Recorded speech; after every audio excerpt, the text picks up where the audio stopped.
Hello YouTube and welcome to Daytona for the Bud Shootout. Join me in the booth, the master of the DNQ races once again this season, Stephen Paul III.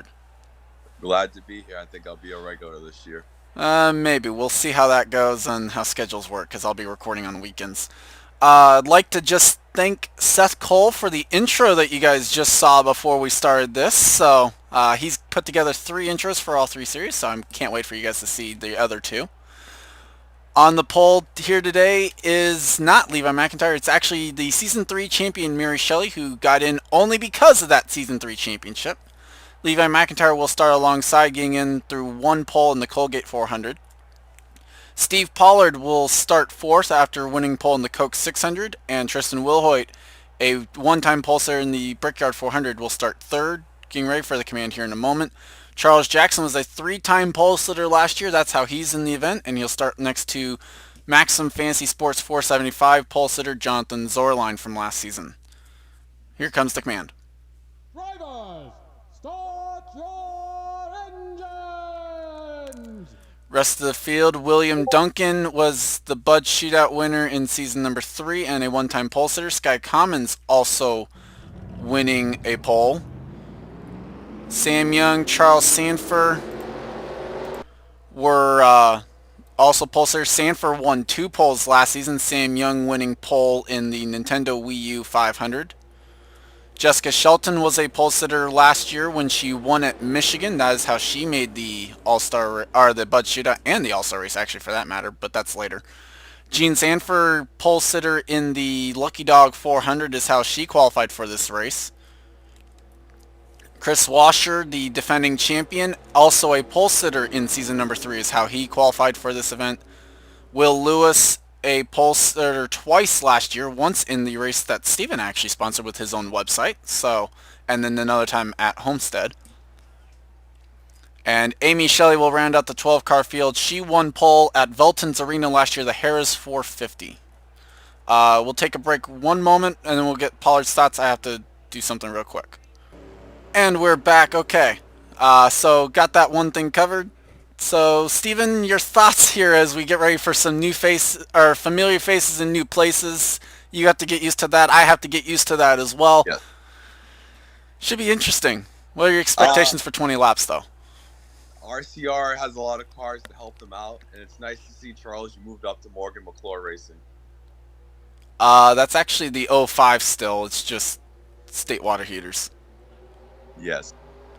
Either way, green flag is out for 20 laps here at the Bud Shootout.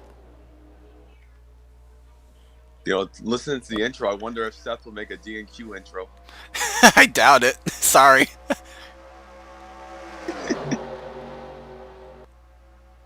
Well, everybody knows the tail pretty more closer than last season. I think the new rule package this year will make some better racing. It certainly will. It looks like Wilhoit's going to make the move though for the race lead already. He's already into second. Should be interesting to see how they can work it. Track officials were saying that they expect that outside line to somewhat work. We'll see how that goes.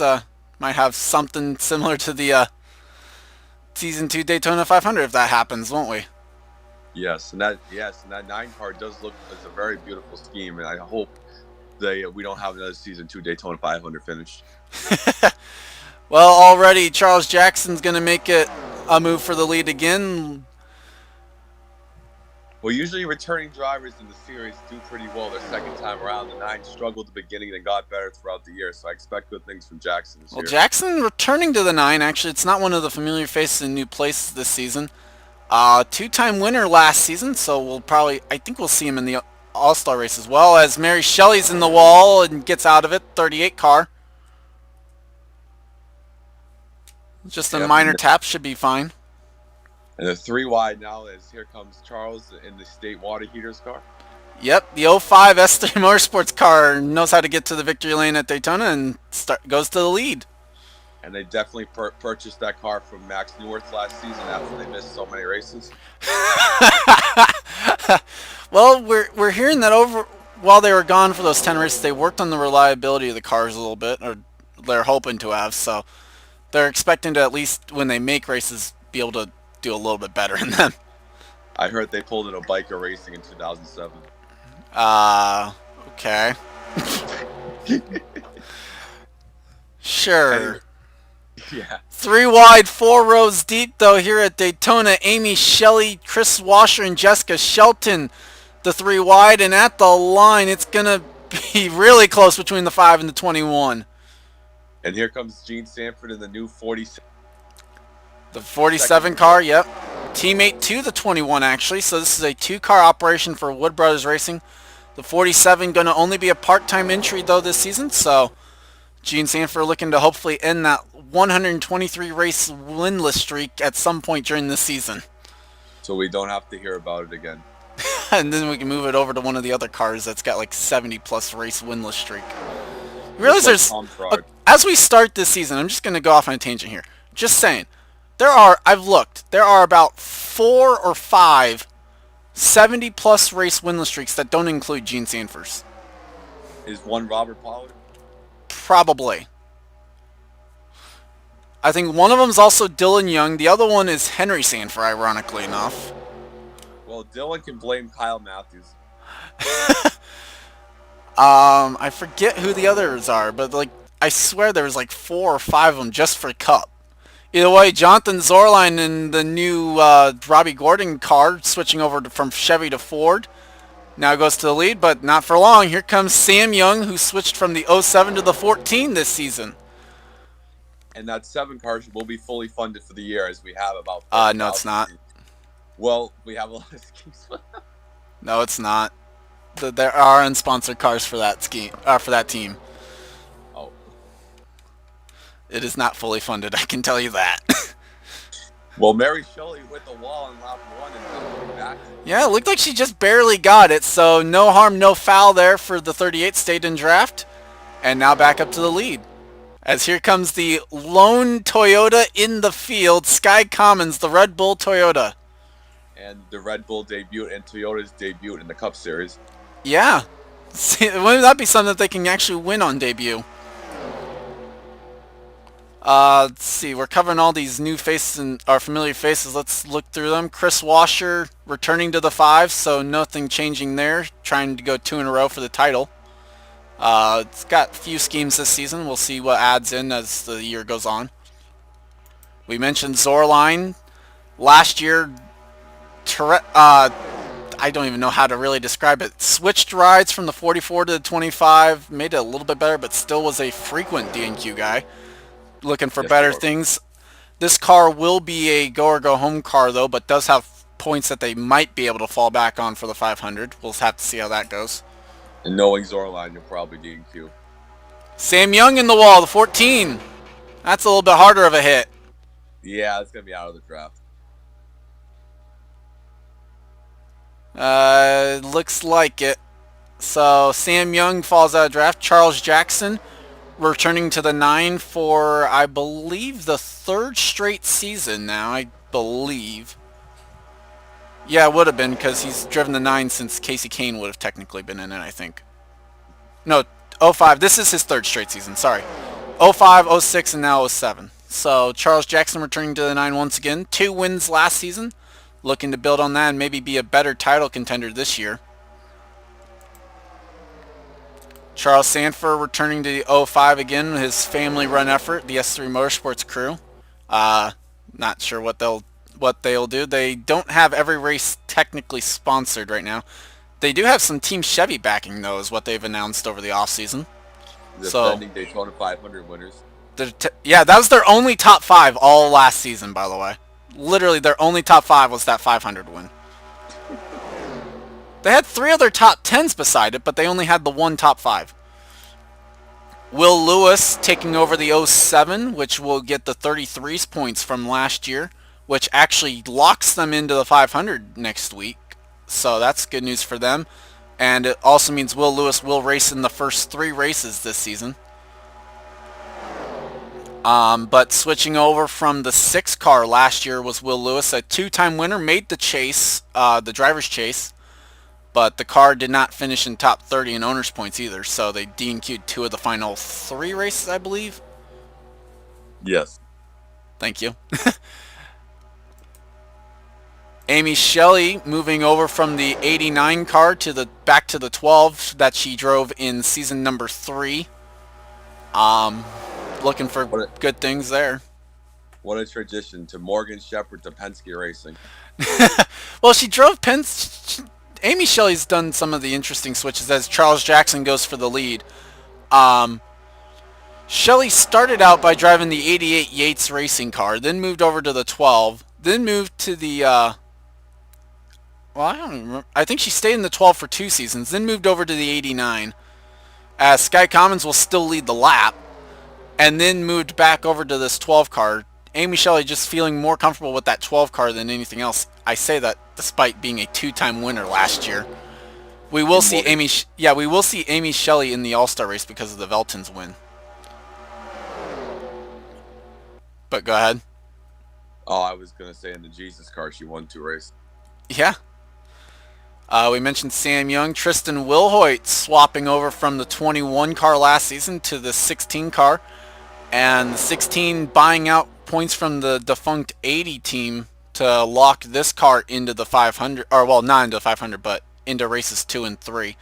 And give them 19th place points for the 500. So we'll have to see how well that can do. I'm not entirely sure how low these guys are going to get for the points, just being honest. As a great side-by-side battle between the 9 and the 83 is going to go to the wayside here as the 83 lost all help there on the outside line. All hell broke loose. Well, they were doing a great side-by-side battle for about 2 laps there at least, and then just 83 lost all help on that outside line. Speaking of the 21, Jessica Shelton moves over from the Petty 43 to the Wood Brothers 21 car this season.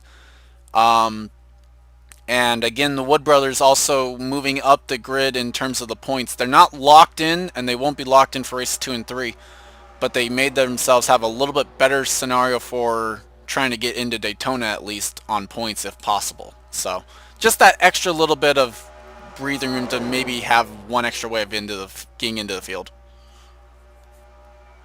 As top 4 are single file right now.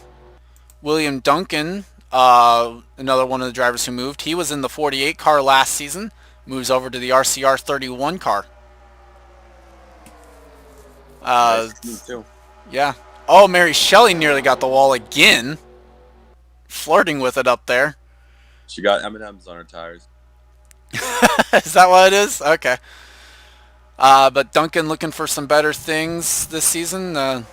They are locked into races 2 and 3, and I believe for Daytona they're looking at 9th or 10th in the owner's points. So I'm willing to bet that Duncan should be able to find himself into the first 3 races this season. As Jonathan Zorline goes to the lead, we're halfway home. That's why I'm trying to get through these new faces here. Steve Pollard moves over to the 33 car that was actually piloted by Stephen Pollard III last year. This is only going to be a part-time effort though for the 33 team, and they'll only be running the non-COT races. So 33 and the 07 swapped their points basically is what happened. So Steve Pollard going to be 33rd, ironically enough, looking ahead to the 500. And that is actually where they are because there were teams that moved up to 31st and 32nd or something like that. As Amy Shelley goes to the lead, Mary Shelley returning back to that famed 38 car that she's driven every single season so far. I'm not even joking when I say that. All the way back to season 1, Mary Shelley has never left this 38 car. As Duncan goes for the lead. And they're going to be 3 wide for the 3rd spot there between Chris Washer, Gene Sanford, and Tristan Wilhoit. Yeah, another note about Steve Paul. He tried to drive the Evernham 98, but it got shut down by the executive office. So he tried to do Robert Pollard to both, and so you just put Robert in the 98. And you put Steven, and then you put Steve in the 33. Yeah, the executive office turned down the entry plank. Yes, they did. And good for them, too. No. Gene Sanford we mentioned in the 2nd Wood Brothers racing car, the 47. This will be running the non-COT races. They've got Orida and Team Australia as the sponsors lined up right now. Gene Sanford, like we said, long winless streak dating back to season 1 at Daytona. Or not at Daytona, at Indy. Almost forgot the race there for a moment. Whoops. Either way, we'll have to see how they can do. Sanford will have no points to fall back on, so she has to make the first 3 races in on speed, or at least for Daytona, race her way in through the duels. So there is that. Gene Sanford finished 5th in points last season, by the way, just for anyone that cared. And did not win a race. Yeah, did not win a race, but finished 5th in points. Sky Commons flying the flagship for Toyota in this race, moved over from the 10 car to the 83 Red Bull Racing Toyota. One of, I don't know how many Toyotas we end up having. I know that there are 4 Toyotas who are in the top 30 in owners points, and I know that one of them is actually locked into the 500 that's not in this race. That's Allie Nelson in the 36. So The first new make since Pontiac in this series. So we're interested to see how Toyota does this year in their debut in the Hooters series. well, actually, Toyota did run one season in Hooters series before this. Whoops, sorry. Well, there goes the realism.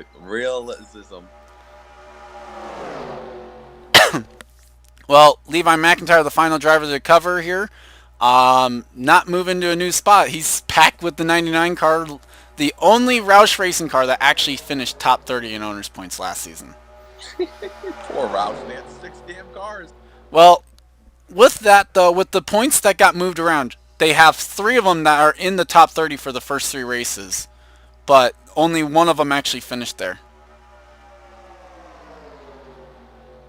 Well, and we got, after going through the field, we have got 2 laps to go, and it looks like Jessica is in the prime position, or the 16. Well, yeah, it's hard to tell right now because they're side by side as Sky Commons peaking. I'm not sure what he's exactly expecting to be able to do on that outside line. I'm kind of looking at who's in the 3rd position. I think he might be winning this race. Might be. We'll have to see how it goes. Right now, the entire field somehow is side by side, despite the fact that we've got 15 cars.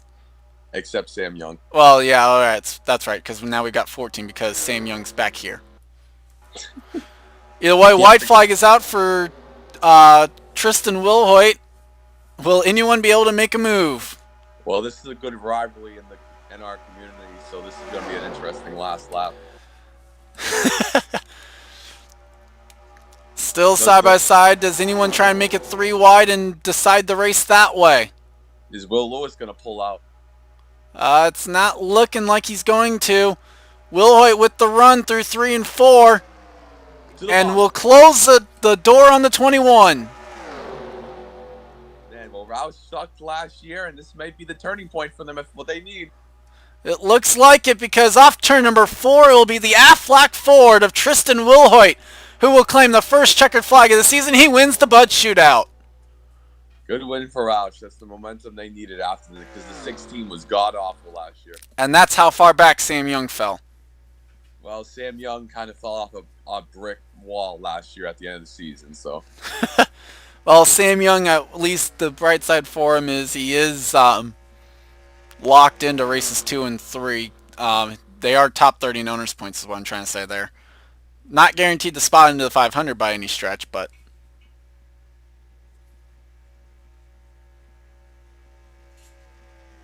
And finally, Sam Young crosses the line. Yep.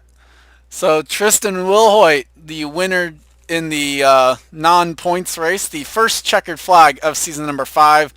And ironically enough, it goes to Roush, which that will lock Tristan Wilhoit into future Bud Shootouts as long as he's in the series. So, man, the average speed, man, these cars are going fast this year. Yeah, 196 there for the average. I think there's something about the track with the new grip or whatever that they got. I mean, it looks like a repave. So that will do it here for the Bud Shootout. Steven, your final thoughts?